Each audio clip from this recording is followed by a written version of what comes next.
ګوره پیغمبر صلی الله علیه وسلم ټول هغه څه ذکر کړو هغه اسباب د دعا د قبلېدو چې په دې سړي کې شته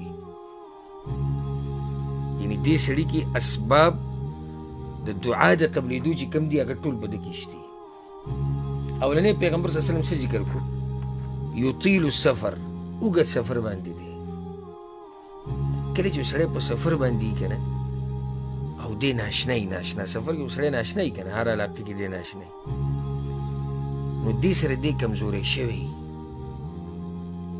او انکساري پکې ډېر راغلي عاجزي پکې ډېره راغلي او انکساري او عاجزي دا د دعاګانو د قبلېدو یو سبب دی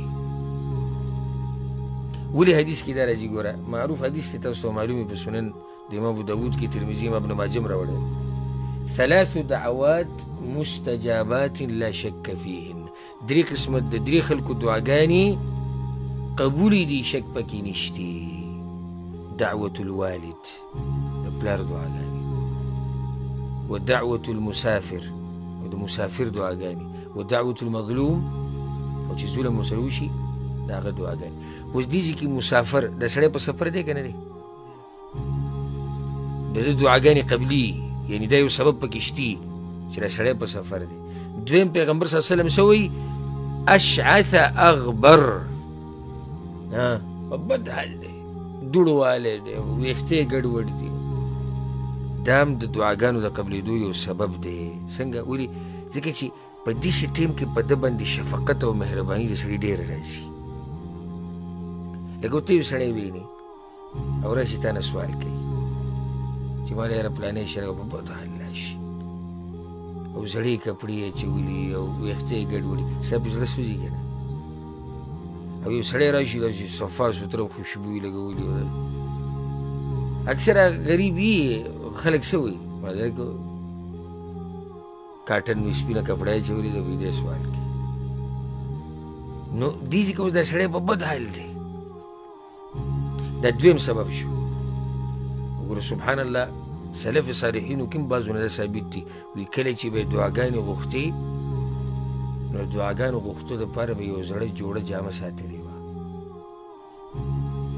او په هغه زړه جامه وه زړه جوړه به هغه به یې راواغېسته او په هغې کې به الله ته ژړاګانې کولې ولې وایي چې الله مې په دې حال ویني چې راباندې رحم او شفقت وکړي عمر ابن خطاب رضی الله عنه کله چې ابولولوه مجوسي خبیث په چړو باندې و سهار په منځ کې او بیا کور ته راوستی شو عبدالله بن عمر وایي ما د هغه سر یې ښوده وایي په دې خپله غېږه کې او بېهوشه شوی و بیا په هوش کې چې راغی یوه خبره یې دا وکړه عبدالله بن عمر ته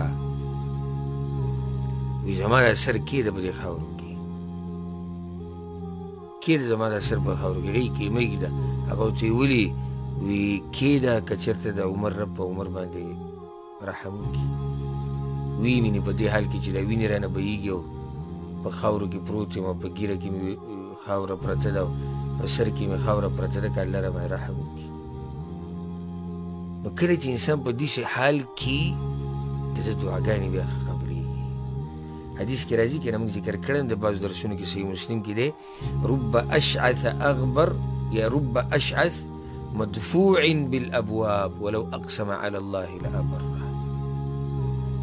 پیغمبر صلی الله علیه وسلم وی باز دغه دا دوړو چې وهلي راوهلي دا ګډوډ چې او خلک یې نه پرېږدي په دروازو کې ور خلک دکې ورکوي بهر ته وباسي که چېرته قسم یې وخوړو الله له قسم ورکړو چې الله دا کار به کوي الله به یې کوي او د شکل نه به څه خړ پړ به خو مقام یې دومره اوچت دی كم يحدث كلاجي كم من أشعث أغبر ذي طمرين لا يؤبى له لو أقسم على الله لأبره ډېر داسې دي پیغمبر صلی الله علیه وسلم وایي چې هغه خړ پړ ګرځي څوک ورته ګوري هم نه څوک یې په څه کې حسابوي هم نه څوک یې قدر او عزت هم نه کوي او که الله له قسم ورکړو چې دا کار به کوي الله به یې کوي داسې اوچت خلک نو دې سړي کې دویم دا سبب هم شته دریم یمد یدیه الی السماء لاسونه اوچت کړي دي کم طرف ته اسمان ته او رفع الیدین من اسباب الاجابه په دعاګانو کې لاس اوچتول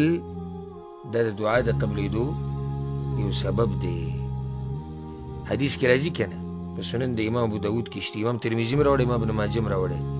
ان ربکم حیی کریم، ستاسو رب حیاناک دی، کریم دی، عزتمند دی، غنی دی. یستحیی من عبده اذا رفع یدیه الیه ان یردهما صفرا. الله له د دې نه حیا ورځي چې یو بنده دې ورته لاسونه اوچت کړي او هغه دې ورته خالي واپس کړي. الله لاسونه خالي نه واپس کوي، او چې کله دې لاسونه خالي را واپس شي پوه شه په تا کې به څه چلي. نو دې سړي خو لاسونه اوچت کړي دي، او په دعا کې لاس اوچتول د دعا د قبلېدو څه دی؟ سبب دی.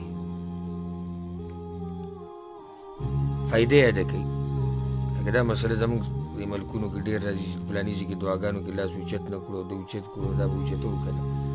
زه درته قاعده قانون ذکر کوم، دا مسله موږ تفصیلا نشو ذکر کولی کې دا وخت د دغې نه دی. یو هغه دعاګانې چې پیغمبر صلی الله علیه وسلم نه ثابتي او هغه ورسره لاس اوچت کړي، نو موږ به هم په هغه ځای کې لاس اوچتو. مثال باران دپاره دعا غواړي یا قنوت شو، دې کې د پیغمبر صلی الله علیه وسلم نه ثابت دي، او داسې نور.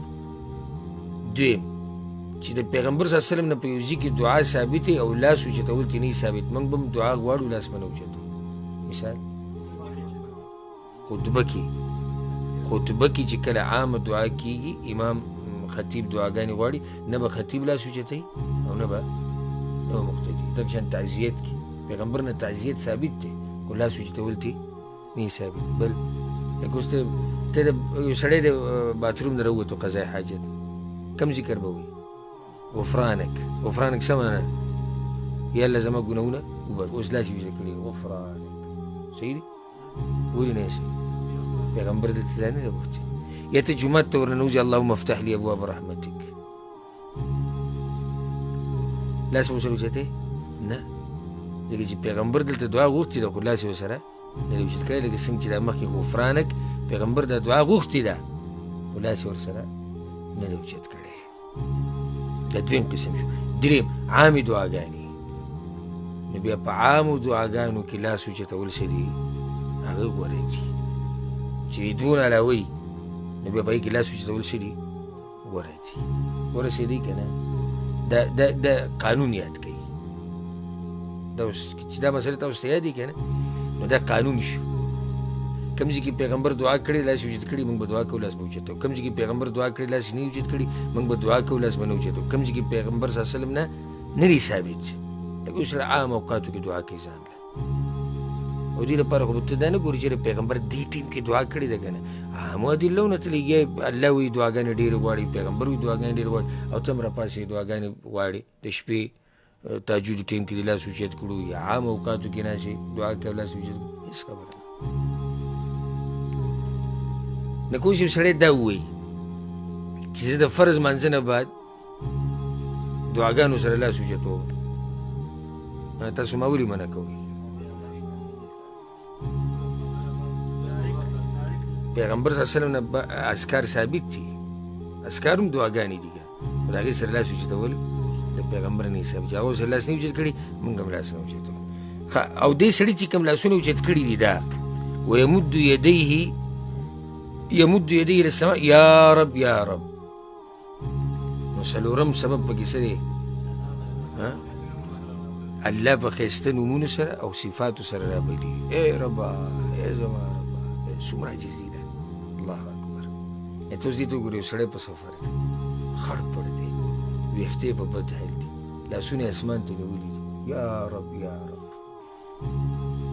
څو اسباب دي دعا د قبلېدو؟ څلور. کم دي مراد؟ په سفر دی، خړ پړ دی، لاسونه یې اسمان ته اوچت کړي، او د الله ښایسته نومونه او صفات، یا رب یا رب.